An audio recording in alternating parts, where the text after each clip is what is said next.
Allez, hop, un petit peu.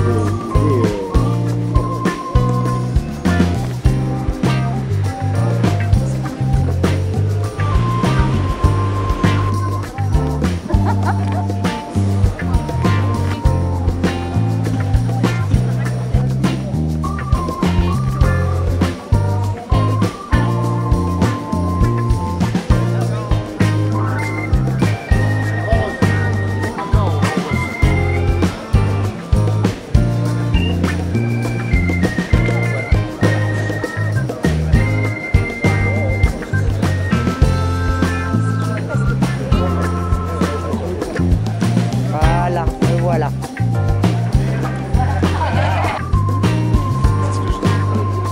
Voilà. Ça y est. Ah, vous êtes beaux tous les deux.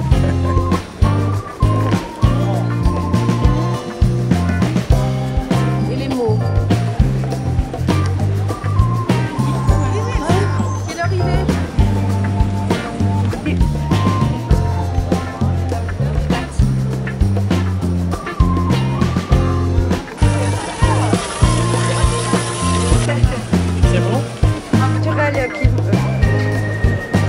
Allez.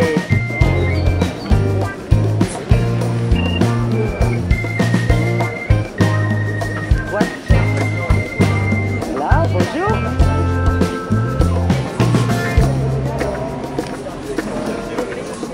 Bien, la culture est là.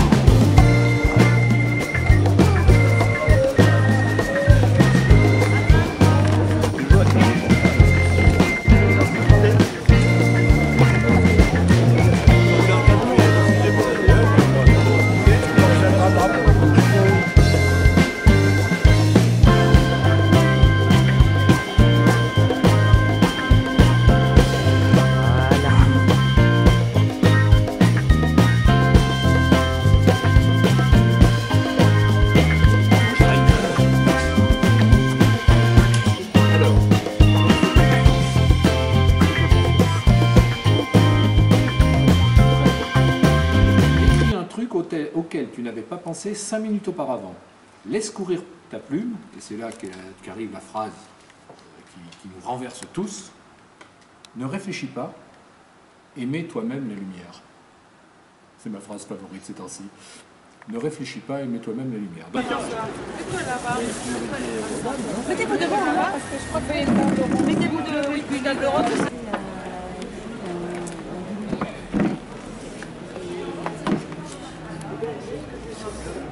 Non, on n'entend rien. Ah, là, Genre, j'étais en train de l'expliquer à mes nouveaux amis comment je suis venu à écrire. Et je leur disais que j'avais raté ma scolarité parce que l'école me terrorisait, j'avais jeté mes lunettes, on se moquait de moi, j'ai traîné dans les rues, j'étais fait pour n'importe quoi, mais surtout pas pour devenir écrivain. Moi, je voulais devenir clown ou footballeur, parce que je faisais rire les enfants. Footballeur, je ne pouvais pas, parce que j'avais mauvaise vue. Alors, à l'époque, on ne pouvait pas jouer avec des lunettes. Donc, je ne pouvais pas être footballeur. Je pouvais être clown, parce que je faisais rire tout le monde. Et puis, je me suis retrouvé à 19 ans dans une prison militaire. J'ai fait 6 mois de prison. Et là, pour m'évader, j'ai découvert la lecture. Et pour la première fois, j'ai mis des lunettes sur mon nez. Personne pour se moquer de moi, parce qu'on était seul en cellule. Et j'ai lu pendant 6 mois tout ce qu'il y avait dans cette petite prison. On avait 1 heure de promenade et 23 heures d'enfermement dans 7 mètres carrés. Et bien tu t'aperçois quand tu ouvres un livre que ta cellule, elle mesure beaucoup plus que le monde. C'est une forêt, c'est un océan, c'est des bateaux, c'est de l'amour, c'est du sexe. Tout ce qu'il y a dans les livres, tu le fais rentrer dans ta cellule. Et tu sors sur des échelles de mots, tu te lèves tous les jours. Donc je suis venu d'abord à la lecture grâce à la prison. Et puis tous les soirs, j'écrivais un petit poème, mal foutu, plein de fautes d'orthographe, mais je me régalais à m'évader sur des escaliers de mots. Voilà. Les autres, dans les cellules à côté, se battaient, insultaient les gardiens, cassaient la porte. Moi, j'ouvrais un livre, je partais en voyage. Donc ces 6 mois de prison, pour moi, n'ont pas été 6 mois trop difficiles, ça a été 6 mois de voyage J'avais un peu voyagé réellement à Astor, mais je suis allé beaucoup plus loin par la lecture. Donc, j'écris depuis 2000 aussi. J'ai écrit 25 polars.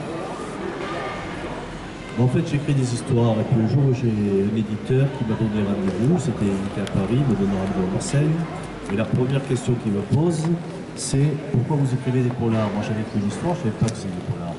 Bon, j'avais quand même tué 3-4 personnes en temps, quoi. Enfin, bon, dans tous les bouquins qu'on tue, c'est pas forcément des polars. Et donc, plus ça m'a bien plu, parce que j'avais le souvenir de la série noire, hein, plutôt que de lire les plaideurs et le misanthrope. Moi, je lisais à l'époque Lâcher la Mette, comme ça, là, dans les premières éditions cartonnées, là, qu'on connaît. Et puis voilà, bon, moi je suis un écrivain dilettante, parce que je suis une formation scientifique, j'ai un doctorat en mathématiques, j'ai fait pas mal de maths, j'ai fait de la recherche en production, j'ai fait de l'informatique, j'ai mené des missions pour les Nations Unies, la Communauté européenne, dans le domaine des incendies de forêt. Et puis, quand au bout d'un certain nombre d'années, ben, j'ai écrit une histoire comme ça pour m'amuser, puis voilà, je suis bien content d'écrire. Et on le repasse. Donc, moi, je voulais simplement demander qu'on s'intéresse à vous. Quoi. Enfin, bonne question. 18, et je l'ai fait lire autour de moi, mais sans aucune prétention d'être édité. Et puis, comme ça faisait rigoler les gens, ben, j'ai envoyé ça à quelques éditeurs. Puis j'ai eu la chance d'avoir un éditeur qui m'a répondu, c'était, je me rappelle bien, c'était en février 2000,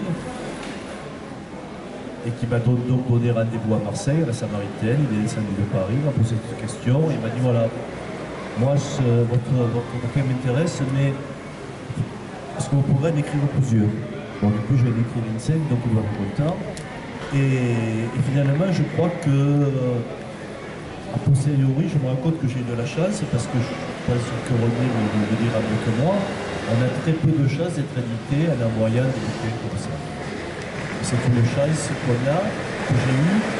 Bon, la chance aussi, c'est d'avoir un deuxième bouquin, un troisième bouquin, parce que c'est pas évident. Hein. Il y a beaucoup d'auteurs qui ont un bouquin puis pas deux. Et puis bon, je sais que chez mon éditeur, j'ai tas de collègues qui ont sorti 2 bouquins, 3 bouquins, 4 bouquins. Et ensuite, ils ont un bouquin qui est refusé. Donc c'est toujours un combat.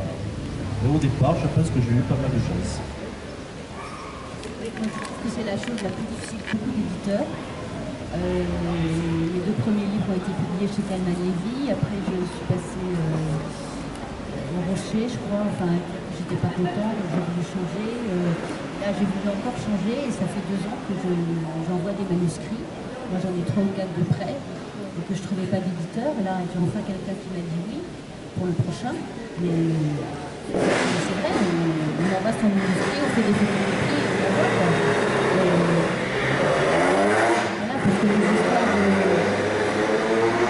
c'est très difficile parce que d'abord les éditeurs ont leurs auteurs qui suivent, donc il y a déjà une famille quoi, chez un éditeur.